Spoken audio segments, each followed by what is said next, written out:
এই মুহূর্তে দেশ ও বিদেশ থেকে আজকে যারা এই ভিডিওটা দেখবেন, কচু Newton YouTube channel, Facebook page, সবাইকে শুভেচ্ছা, অভিনন্দন। আজকে চলে আসলাম যশোর জেলা চৌগাছা উপজেলা হিজলি গ্রামে। আমরা একসঙ্গেই কাজ করি। আমি যেমন কচু নিয়ে কাজ করি, কাকা যেমন জাপানের জাতীয় যে ফল আছে পার্চিমন, এই যে আঙ্গুর, বিভিন্ন লঙ্গান, নতুন নতুন যে আইটেমগুলো আছে এই আইটেমগুলো নিয়ে কাকা প্রায় 30 বছর ধরেই আছে এই বিষয়ের পরে আছে একজন অভিজ্ঞ।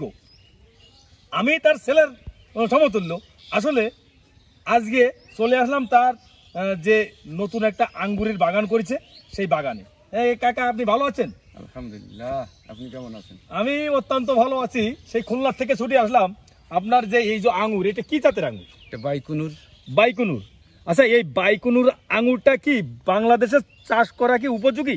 অনেকে খালি ইউটিউব ফেসবুক দেখে উজোকে মাতালের মতো চাষ করে ধরেন আমি এখানে 3 লক্ষ টাকা ইনভেস্ট করলাম, করে নিয়ে লাস্ট ফিনিশিংয়ে যাই দিনাদায়ী হয়ে জর্জারিত প্রথম স্টেজে মার খেয়ে বলে কৃষিকাজ আর করবো না।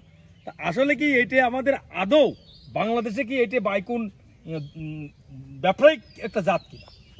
এটা বাণিজ্যিক একটা জাত এবং এটা 12 মাসই। এটা মোটামুটি বছরে কয়েকবার ফলন নেওয়া সম্ভব।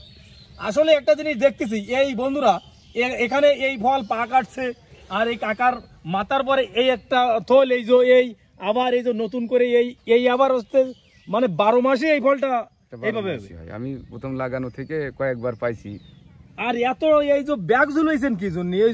এই ব্যাগ সারে ব্যাগ কালার হয়ে পড়েছে, মানে এটার কারণ ওই যে পাখিতে খেয়ে নিচ্ছে, আমি নেটিং করতে পারিনি তো। ও মানে পাখিতে প্রচুর পরিমাণ খায়, এটা লাল হচ্ছে সেটাই খেয়ে নিচ্ছে।